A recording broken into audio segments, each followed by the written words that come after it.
Alright guys, it's me, the Blade Gamer, of course. Welcome back to Let's Play The Legend of Zelda, Ocarina of Time. In the last episode, we finished the remainder of the Dodongos cavern except for the boss. Now it's time to fight the boss. What you're going to want to do is place a bomb in the center part of the room and jump down this hole.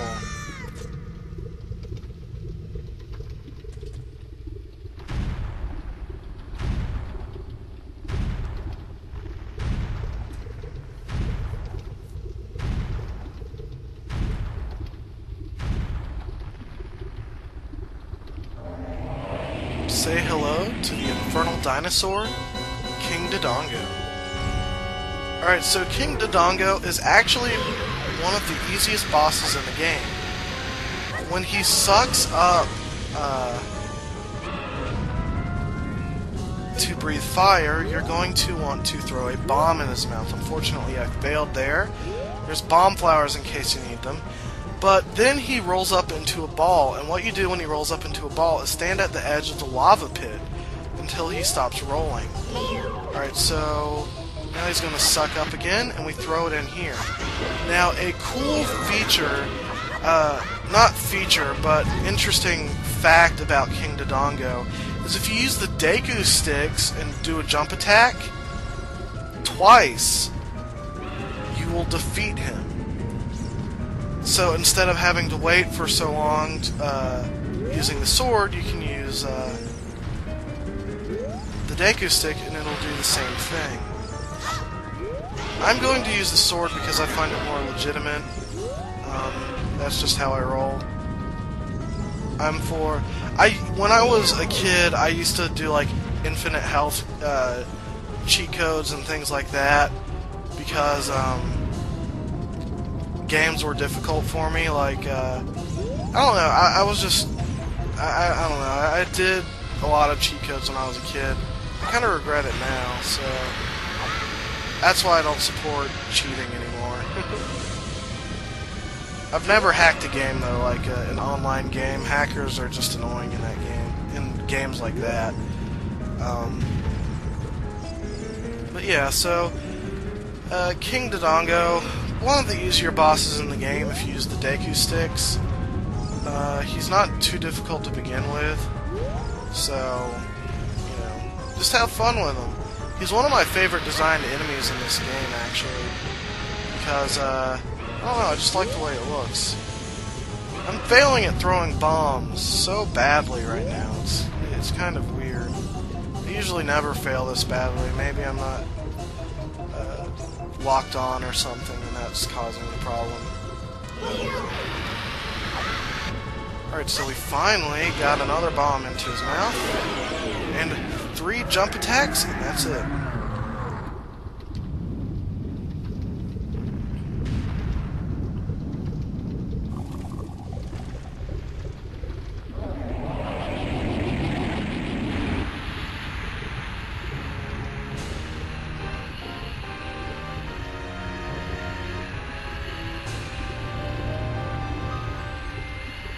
And poor King Dodongo has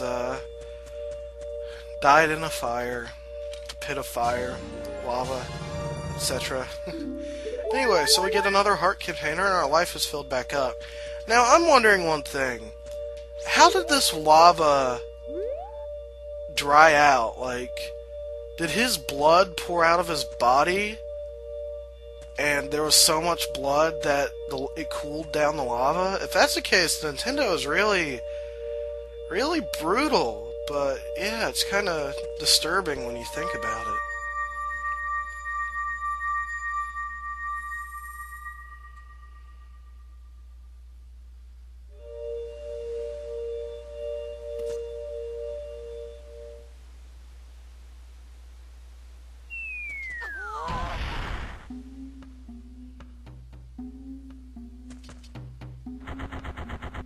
It's me, Darunia. Well done. Thanks to you, we can once again eat the delicious rocks from the Dodongos cavern until our stomachs burst. What a wild adventure. It will make an incredible story. I can't believe that the dodongos suddenly appeared in such great numbers. And that big rock blocking the cave? All this trouble must have been caused by that Gerudo thief, Ganondorf. He said, "Give me the spiritual stone. Only then will I open the cave for you." You, on the other hand, risked your life for us.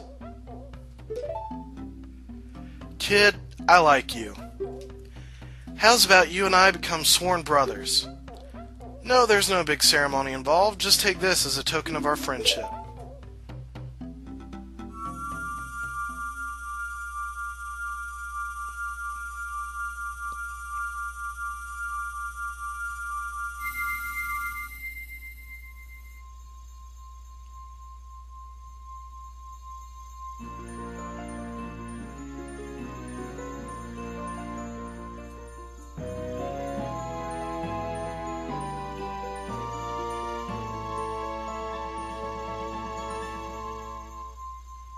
We obtained the Goron's Ruby. This is the spiritual stone of fire passed down by the Gorons. You don't know what he means by sworn brothers, but you've collected 2 spiritual stones so far. You have 1 more to find. Brother, you'll keep brushing up on your skills as you travel, won't you? You should go see the Great Fairy on top of Death Mountain. She will power you up. Hey everybody, let's see off our brother.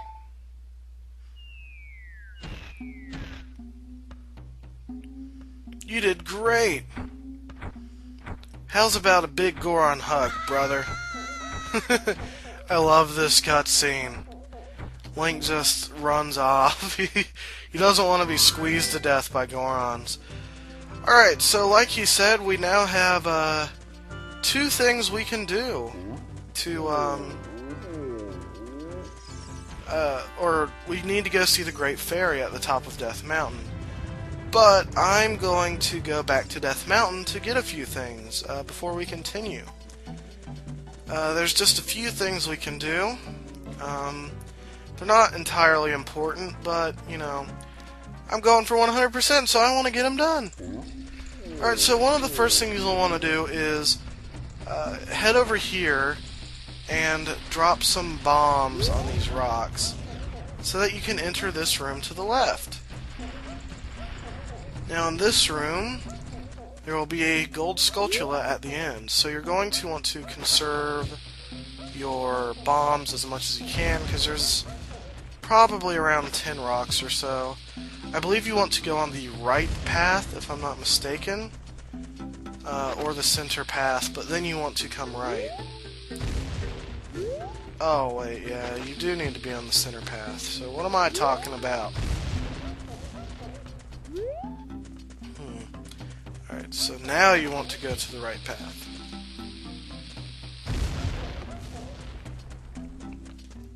Yeah, no you don't. What the heck? Am I going crazy or something?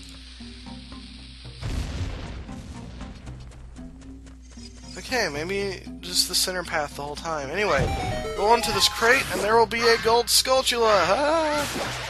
Yeah, it's...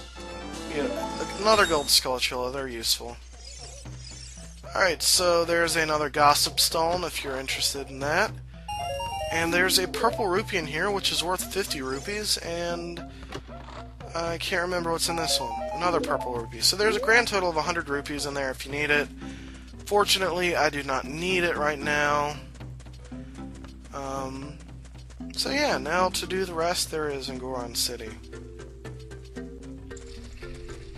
Alright, so you're going to want to jump down.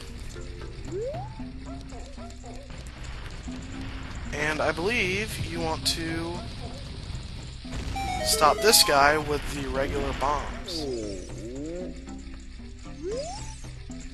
Why did you stop me? Don't stop me here. You can't stop my wild rolling. This wild rolling is the only way to relieve my stress. Now stand in awe of my wild rolling. Hey, that hurt. I thought... Maybe you have to stop him in a certain spot. I don't know. Or maybe it's the rolling Goron outside that you need to stop. I really don't remember. So, yeah. I may have to come back to this later if I can't figure out, you know, what I want to do. But basically, you're supposed to get a bigger bomb bag by stopping one of the rolling Gorons. Now, I believe you're going to want to grab another one of these.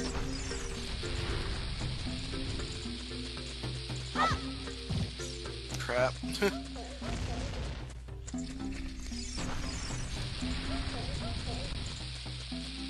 So throw it and actually get it against the wall. I believe there's 4 total walls, so you're going to want to grab another one. There we go. And here we'll be— oh my gosh!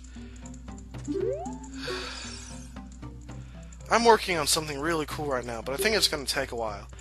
If you can wait 5 or 6 years, it should be ready, okay? This is Big Goron. He is a blacksmith, so he's a cool NPC in this game. When I was practicing, I forgot he was there, and he literally did scare me so badly. Alright, let's try stopping him again. Do I have to stop him like 3 times or something? No? Alright, so let me stand outside this tunnel. Maybe I'm supposed to stop him when he's right outside the tunnel. What does the sign say? Maybe it has a hint. If you can stop my wild rolling, you might get something great. So maybe I'm supposed to stop him right here by the sign. Drop it right here. Blow up! Alright, did I get it this time? Alright, I'll give you this, in praise of your courage. Alright, so we got the big bomb bag. Now we can carry up to 30 bombs. I never got this on my practice playthrough because I never stopped him right outside the tunnel. So now that I know that, you know, I can tell you, stop him right outside the tunnel after the sign. Alright, so there is one more thing we can do, which is right down here. And we can open up the Goron shop. It's not required, but, you know, some people may be interested in it. And you can buy, you know, a tunic and things like that. Alright, so that is all there is in Goron City right now. And now we want to exit and go see the Great Fairy. So, I will meet you back outside of Goron City when I'm about to go visit the Great Fairy. See you all in a moment.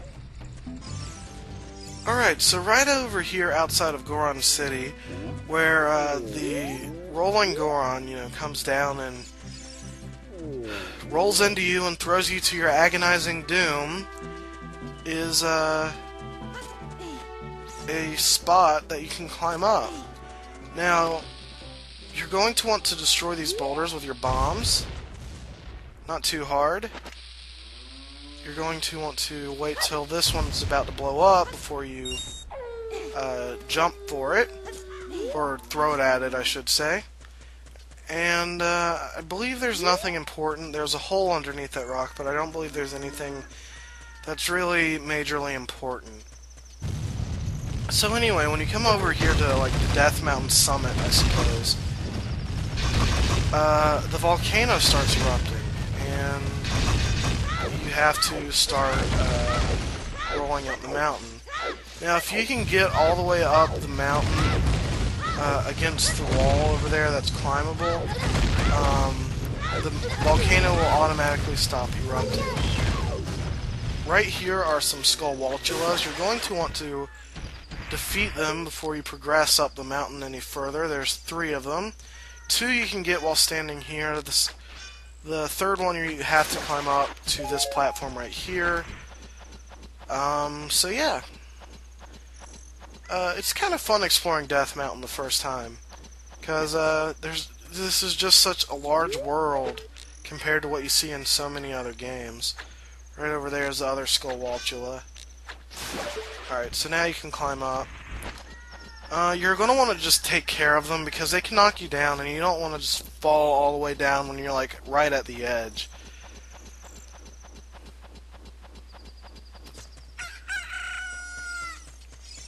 So I'm going to ignore Kabora Gabora, which I believe is his proper name.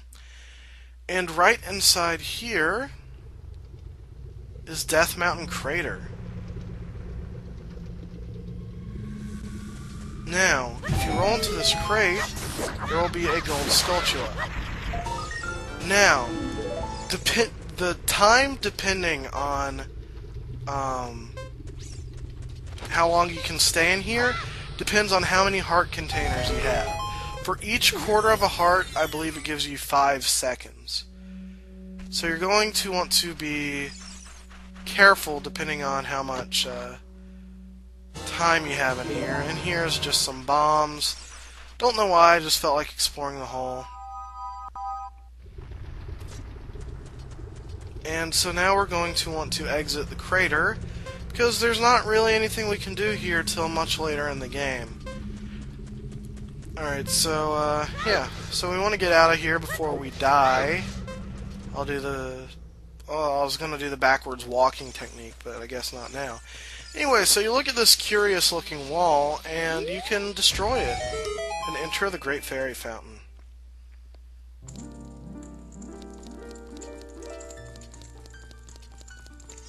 So as normal, we want to play Zelda's Lullaby.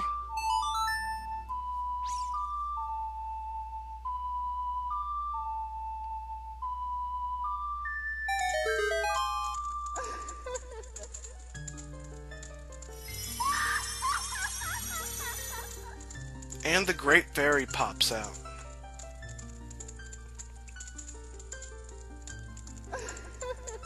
Welcome, Link. I am the Great Fairy of Power. I'm going to grant you a sword technique. Receive it now.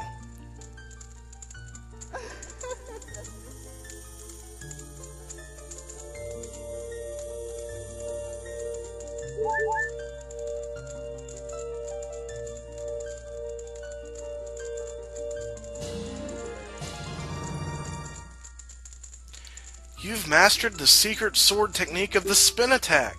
Hold B to charge your weapon. Release B to unleash a wave of energy with your spin. If you want to release energy without charging your weapon, just rotate circle your control stick once and press B for a very effective quick spin. When you charge power for a spin attack, magic power will be consumed. Pay attention to your green magic meter. Hey boy, you're a messenger of the royal family, aren't you? Next time you're in their neighborhood, you should drop in on a friend of mine who lives by Hyrule Castle. She'll surely grant you another new power. When battle has made you wary, please come here, and please come back here to see me. Anyway, so the Great Fairies in this game kind of have a creepy looking face, and they're almost completely naked, so that's kind of inappropriate, I guess. But yeah, this room is definitely cool looking. The effects are just interesting. Looks like water and everything. But unfortunately, guys, we've run out of time for this video. We've gotten not a lot of side quests done, but we finished up Dodongo's cavern, and got a new power, got a couple of Skulltulas, and yeah. This is the Blade Gamer. I'll see you next time.